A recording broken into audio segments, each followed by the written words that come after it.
second derivative. So derivatives are a rate of change. So if we have a distance time graph, then the derivative of a distance time graph is how fast distance is changing with respect to time. That's velocity. So how about the rate of change of velocity? Well, the rate of change, how quickly I'm changing my speed is. So we take our distance time graph, we differentiate the first time to get something, and we're going to differentiate again, double dash, for a second reason to get acceleration. So there's real world applications of why we do more than one derivative. Okay, the next thing is, let's just say we are graphing a cubic. So y equals some form of x cubed. When we take our first derivative, something to do with x squared, we're going to set that equal to 0, and we're going to get two values of x where the slope, the rate of change, is 0. We're going to get a maximum and a minimum. Clearly in a cubic, we know that that's a maximum and that's a minimum, but when we get to the video, there will be graphs that we can't actually draw and we need to mathematically work out, and we're going to use the second derivative.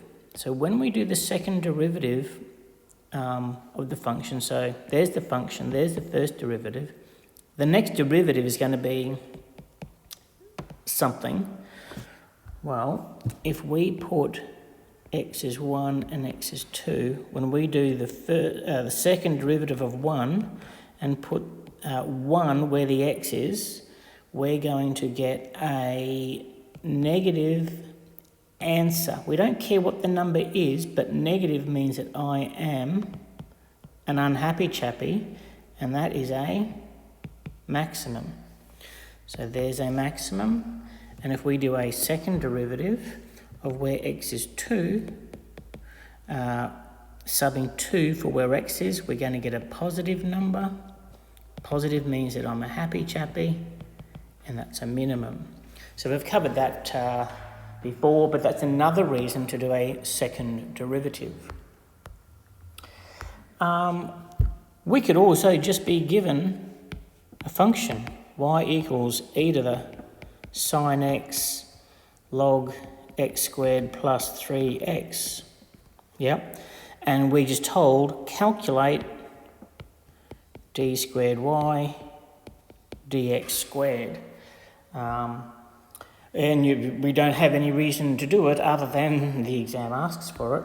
How about, let's not stop there, how about the third derivative? It doesn't really matter. We can ask you to differentiate as many times as we like.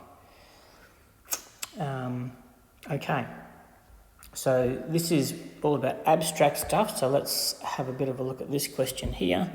It is a ripper. So we're not making any real-life connections here. We're just given an abstract function, and we're told to solve. Really, we're solving for m and k in that equation. So that's a fantastic question. No doubt you will do it at some point, but it takes about 15-20 minutes, and we don't have the time right now to do it. So let's simplify. I'm just going to give you this function of x and say solve. So if that's y, all I'm going to do is go, well, y dash is 2x plus 3. Y double dash is just going to be 2. So d squared y dx squared is the second derivative. So that's going to be 2 plus dy dx, which is the first derivative. Then it's going to be plus y, which is that thing there, and that all equals 0. Okay. It's very abstract, but that's good. X squared plus, what have we got? 5x plus 6. Factorise. And null factor law. There we go. So that's an example of how you must be able to think abstractly and just apply rules for no real reason.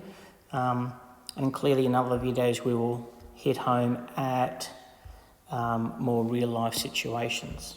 So get into the chapter and do some practice.